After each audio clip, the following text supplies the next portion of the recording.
Have you ever asked yourself why you were born into your family? Have you wondered why loved ones bring both joy and pain? Do you feel there may be something deeper behind family relationships?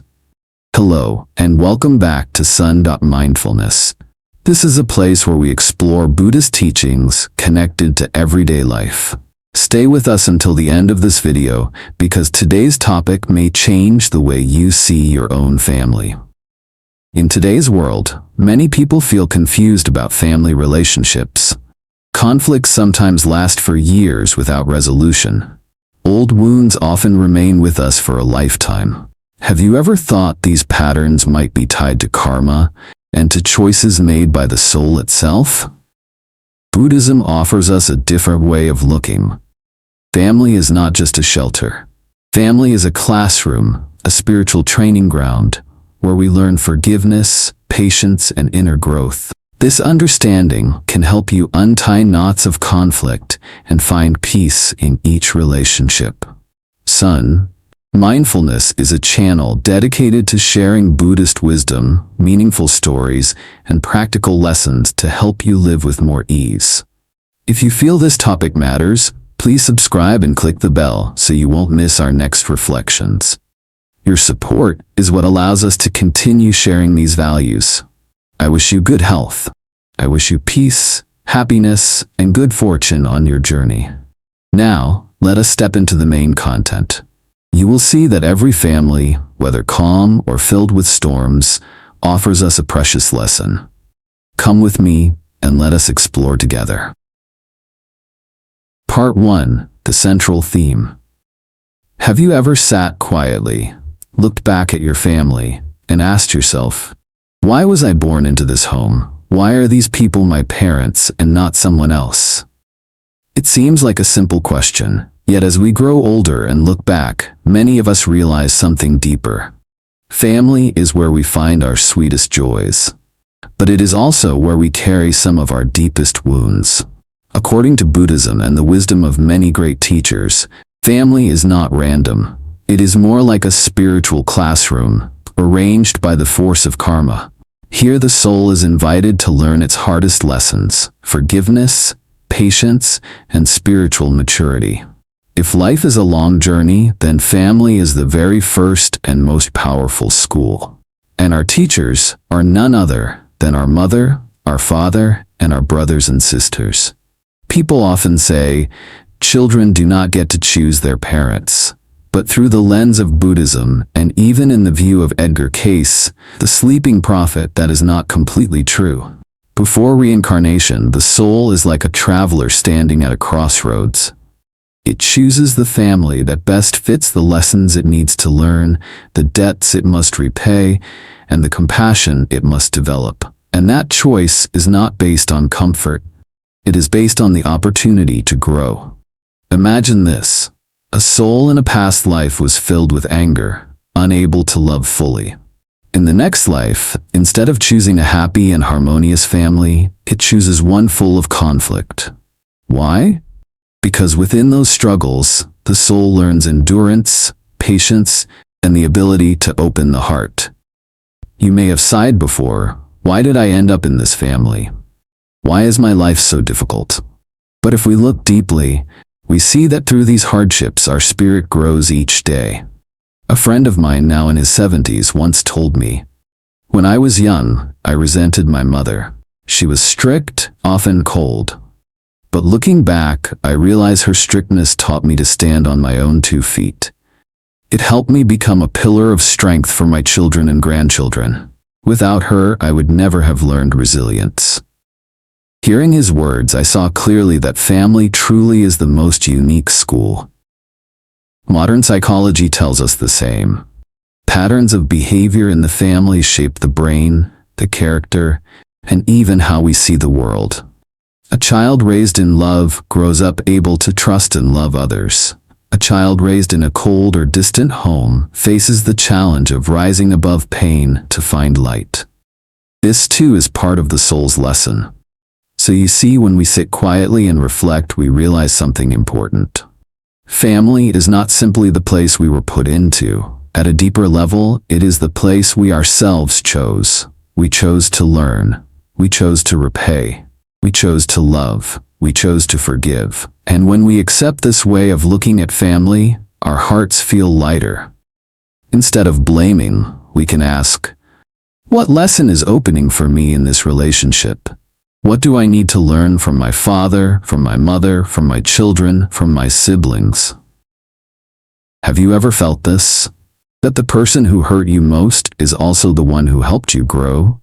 That in painful situations you discovered the strength of compassion? Family, in the light of Buddhism, is not just a random tie. It is a spiritual training ground. Each loved one is a mirror, reflecting the karma we carry. And when we dare to look into that mirror and learn from it, we take one more step on the path of spiritual growth. Part 2. The Journey of the Soul and Reincarnation. Have you ever sat in silence and asked yourself, what is the soul? Is there really a part of me that continues through many lifetimes? In Buddhism, we rarely use the word soul in a fixed sense. Instead, we speak of consciousness, a continuous flow that never breaks. This stream of consciousness carries the imprints of every action, every thought, and every emotion. It does not end when the body falls apart. It continues, moving forward, seeking a new place to take root in the next life. I invite you to imagine consciousness as a river. The water flows, sometimes calm, sometimes rushing. Each drop is never the same, yet the river remains. It passes through bends and rapids, yet the current continues. Human consciousness is the same. The body changes, circumstances change, but the deeper essence continues its journey.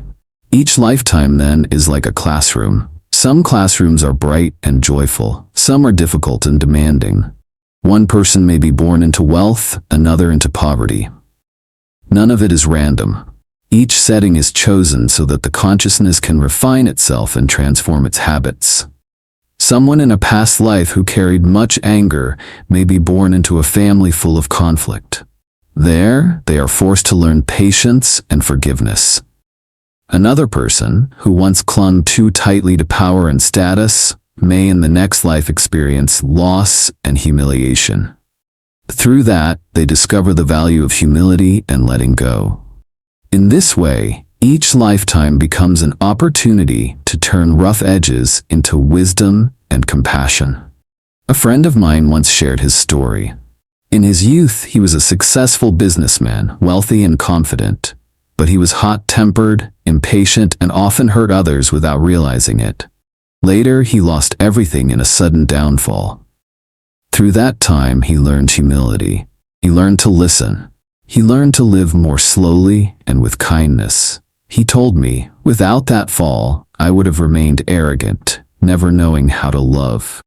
I smiled, because that was the very lesson his soul needed to learn. Modern science, especially psychology and medicine, also shows us something similar. Our experiences, both positive and negative, leave traces in the brain and in our behavior. Researchers call this emotional memory. We may not remember everything consciously, but these imprints shape the way we react in life. Buddhism calls them seeds of karma. These seeds travel with us from one life to another. They are the forces that shape our rebirth. Karma, therefore, is the thread connecting lifetimes. Every action, every word, every thought is a seed. One day that seed blossoms into circumstances, into a family, into challenges we must face. If we plant seeds of compassion, we will encounter environments that nurture compassion. If we plant seeds of selfishness and greed, sooner or later we will face scarcity, learning generosity the hard way. Have you ever noticed certain patterns repeating in your life? As if an unseen hand keeps arranging situations for you to learn the same lesson again and again? That is the imprint of karma. Karma is not punishment. Karma is a lesson. It is the opportunity for consciousness to grow and mature. When we look at life in this way, we see that one lifetime is only a small chapter. On the surface, we may be suffering, but on a deeper level, our consciousness is being trained. Each time we choose patience instead of anger, each time we choose forgiveness instead of revenge, we are rewriting our journey. We are preparing for new circumstances, a new family, and a future life. And so, dear friends, once we understand this, resentment begins to fade. We no longer ask, why me? Instead, we quietly reflect, this is my classroom. What lesson am I meant to learn here? This is the Buddhist view of reincarnation and karma. It offers us a path, the path of mindfulness, transformation, and compassion. Part 3. The role of parents in the soul's journey. When we speak of family, we cannot forget father and mother. These two figures do more than give us a body. They are also our very first teachers in the classroom called life. In Buddhism, the mother is often seen as the embodiment of compassion and nurturing. She is the doorway through which consciousness enters this world. Through her body, we are formed and protected. But it is not only a biological process. It is also the transmission of love, of the first trust we ever experience. Think back to that moment when a newborn rests in the arms of the mother. For the first time, the child feels safety, unconditional presence. That sense of trust becomes the foundation for a lifetime. If the mother is tender and caring, the child learns to believe in love. If the mother is harsh or emotionally distant, the challenge for the child is to discover love from within their own heart. In Buddhist history, we remember Queen Maya, the mother of Prince Siddhartha. She is honored as a symbol of motherly compassion. She was the bridge that brought an awakened being into the world. Her role shows us that the mother gives more than life. She plants in the child the seed of love and trust. And what about the father? In many cultures, the father represents discipline and direction. If the mother gives the embrace, the father gives the wings to fly. In Buddhism, the father symbolizes wisdom and stability. He teaches the child how to face challenges, how to rise after falling. Think of your own father. Was he ever so strict that it made you feel hurt? Yet later, you may realize that his strictness pushed you to grow, to stand on your own, to take responsibility. King Suddhodana, the father of the Buddha, was the same. He tried to shield his son from suffering by keeping him in a palace of luxury. Yet this very protection became the turning point. The young prince realized material wealth could never cover up the suffering of life. In this way, the father sets limits, boundaries that the soul must cross to find freedom. A friend of mine in California once told me, "As a child, my father never hugged me. He was a soldier, stern and quiet. But whenever I fell, he would quietly lift me up, clean the wound, and say, 'Now walk on your own.' At that time, I thought he was cold. Now that I am a father myself, I see differently. That coldness gave me strength. It was his silent way of loving me." Have you ever felt something like this? That father and mother, each in their own way, offered gifts that only later in life you came to understand? The mother teaches us to love. The father teaches us to live. Together, they form the wings that carry the soul along its journey. From the Buddhist view, when a soul chooses parents, it does not choose randomly. It seeks out those who can give the lessons it needs. Sometimes it is a loving, gentle mother. Sometimes it is a strict, demanding father. Sometimes the two are contrasting, creating both nurture and challenge. That balance gives the soul its chance to grow in harmony. So, dear friends, take a moment to reflect on your parents. Perhaps you once blamed your mother for worrying too much, or your father for being too hard. But if you look deeper, you may see that each action, in its own way, was part of the lesson your soul needed. From your mother, you learned compassion. From your father, resilience. And together, through love and discipline, they brought you to where you are today.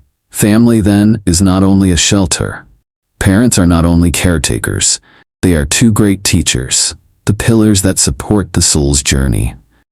And when we see this truth, gratitude naturally arises in our hearts. Part 4. Karmic knots in family relationships. Have you ever asked yourself, why are some family relationships so difficult? Why is it that certain relatives, even bound by blood, can never seem to live in harmony? In Buddhist teaching, this is not random. These are what we call karmic knots, unresolved entanglements from the past, and family is the most natural place for us to return, to face them, and to learn how to untie them. Picture karma as a thread. When we say something hurtful or commit an act that brings suffering, the thread tightens into a knot. That knot does not disappear. It rests quietly in our stream of consciousness. Then, when conditions ripen, we must come back. We meet the same soul again, perhaps as a father, a mother, a sibling, or even a child, to untangle what was left unresolved. A fellow practitioner once shared with me, "For years I could not get along with my father. He was strict, hot-tempered, and I was stubborn. Every conversation turned into conflict. But during a retreat, I realized maybe in a past life I had caused him pain. Perhaps this life was my chance to learn understanding and compassion instead of resistance." From that moment, his perspective changed. He listened more, reacted less, and gradually their relationship began to heal. Have you ever experienced something like this? That the family member who frustrates you the most often teaches you the most? That is the very role of a karmic knot. If we do not untie it, we repeat the same circle of suffering over many lifetimes. But if we learn to see and to transform, the hardest place becomes the place of liberation. Modern psychology speaks of similar repeating patterns in relationships. A child abandoned early in life may grow into an adult drawn to unhealthy relationships, as if the subconscious is seeking out the old wound to finally heal it. Buddhism calls this the return of karma. It is not punishment. It is an opportunity to pause, to recognize, and to transform. Let me share a simple example. A girl grew up in a violent household. She hated her father. Later, as a mother herself, she noticed the seeds of anger rising in her own heart. She realized she was repeating her father's behavior. In that moment, she knew she had to stop. She chose forgiveness. She chose to let go so that she would not pass the same knot on to her children. That was how she untied her karma. You see, karmic knots can last for generations. Grandparents may leave them unresolved. Parents repeat them. Children inherit them. But if even one person becomes mindful, brave enough to face and release them, the whole current changes. We not only heal ourselves, we open the way for our descendants to live with greater ease. So, dear friends, when you meet a difficult family member, instead of asking, "Why do I have such a father? Why is my child like this?" you might try asking, "What lesson is hidden in this relationship? Which knot am I being invited to untie?" With this new view, resentment softens. We begin to practice forgiveness, kindness, and letting go. The knot may not vanish overnight, but with patience each day, the thread begins to loosen, and one day it finally unties, leaving us free and light. Family, therefore, is not only a roof over our heads. It is also an exam room of karma. It is where we face the hardest tests. But it is also where, if we pass through, we gain the deepest growth of all. Part 5. Mindfulness, Acceptance, and Forgiveness. In family life, almost everyone has felt hurt at least once. A careless word from a father, a cold look from a mother, a puzzling action from a child. Each of these can leave wounds in the heart. The question is, what do we do with these wounds? Do we hold them inside until they turn into bitterness? Or do we try to transform them, turning pain into lessons? Buddhism teaches us 3 keys: mindfulness, acceptance, and forgiveness. First comes mindfulness. Mindfulness does not mean sitting in meditation all day or withdrawing from the world. It means pausing, breathing deeply, and noticing, I am angry, I am sad, I am hurt. Only when we see clearly do we avoid being swept away by emotion. Often, one conscious breath can calm half the storm. An older Buddhist once told me, In the past, whenever my husband spoke harshly, I reacted immediately. The more I argued, the more painful it became. Later, I learned to take 3 slow breaths before answering. To my surprise, just by reacting less, the atmosphere changed completely. That is the power of mindfulness. Next comes acceptance. Acceptance does not mean blind submission or resignation. It means looking directly at reality. My father is who he is, my mother has her habits, my children have their limits. They are each shaped by their own experiences, their own wounds, their own karmic knots. When we see this, we expect less, demand less, and in that lessening, space appears for peace to grow. Have you noticed that resistance often makes us suffer more? It is like pushing against a wall. The harder we push, the more exhausted we become and the wall does not move. But if we accept, if we sit down, the wall is still there, yet we feel lighter. That is the art of acceptance. Finally, forgiveness. Forgiveness is the hardest lesson, but also the key to true freedom. It does not mean denying wrongdoing or pretending everything is fine. It means releasing ourselves from the weight of resentment. When we hold on to anger, the one who suffers first is ourselves.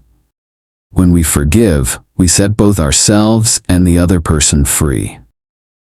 Once, I met a woman in her 80s. She told me she had held anger toward her brother for 40 years over an inheritance dispute. They had not spoken for decades, but in old age she began to reflect.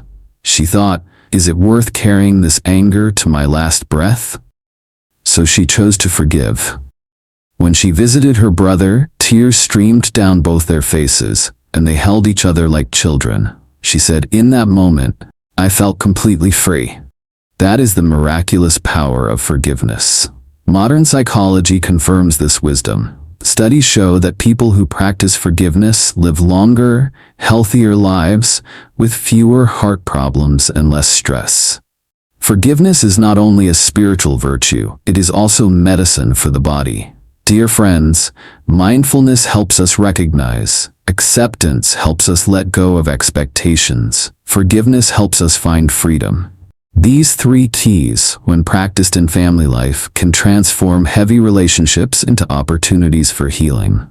So today, you might begin with something small. Take 3 slow breaths when you feel anger rising. Smile as you accept an annoying habit of a loved one.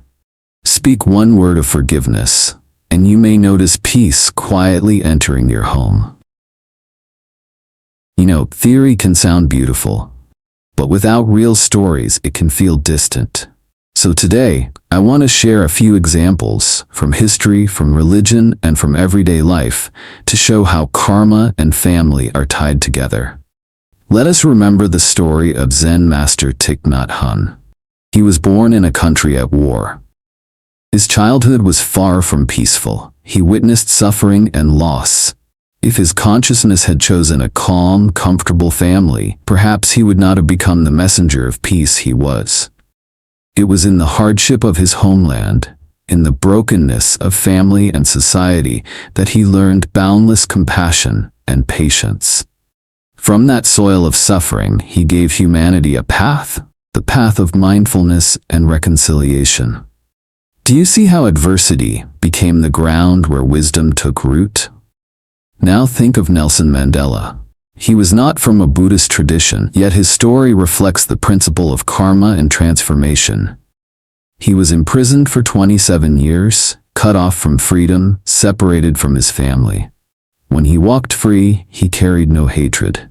He chose forgiveness. He chose to build peace for an entire nation. Had his life been easy, he would not have become a symbol of resilience and reconciliation.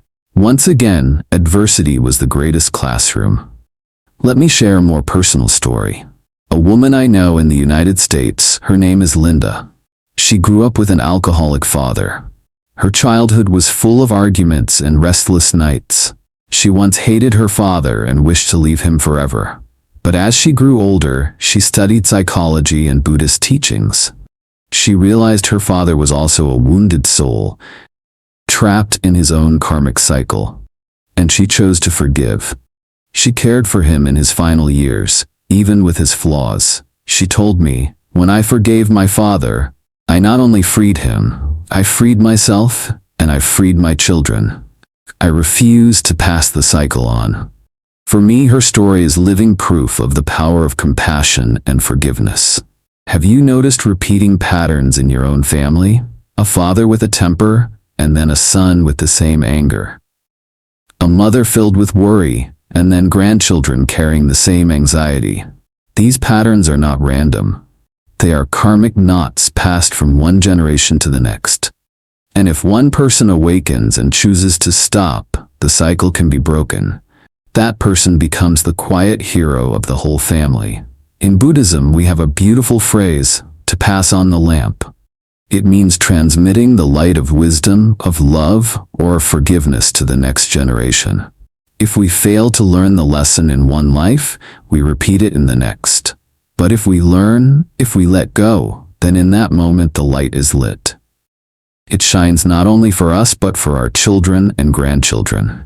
So, dear friends, these examples show us something clear. Every family, whether in great history or in small daily life, carries its own lessons. When we choose to look closely and learn, suffering stops being a burden. It becomes the very material that nourishes the soul. So if today you have a relative who causes you pain, please remember this. They may be the difficult teacher your soul has chosen. That relationship may be the most important classroom of this lifetime. And within its trials, you may discover the most precious lessons of all, lessons of love, of patience, and of spiritual maturity. Conclusion. We have walked a long journey together. Family is not an accident. It is the place where consciousness chooses to learn its deepest lessons. Every joy, every sorrow in family life has meaning. They are opportunities for us to grow. Have you ever noticed that the one who hurts you most often teaches you the most? Each conflict in family life is like a mirror. It reflects back to us our habits, the parts of ourselves not yet transformed. Are you willing to look into that mirror with mindfulness? When we practice mindfulness, we learn to pause. When we practice acceptance, we resist reality less. When we forgive, we free both ourselves and our loved ones. Through the light of Buddhism, family becomes the most special classroom. It is where we learn love, patience, and compassion. Have you ever tried to see your parents, children, or siblings as spiritual teachers? I want to congratulate you. By simply listening this far, you have already taken an important step. You have opened your heart to see family with new eyes. Try bringing these practices into your daily life. When arguments arise, take a deep breath instead of lashing out. When you feel treated unfairly, ask, what lesson is being opened for me? When resentment appears, practice forgiveness. Day by day, you will notice the atmosphere in your family beginning to change, and your own heart will become lighter. I want to pause here to say thank you. Thank you for listening with your whole heart. Thank you for offering your precious time to walk with me on this path. If you have found something of value, please share your reflections. What lesson have you learned from your family? Are you ready to forgive someone today? Please write in the comments. I will read each response with gratitude.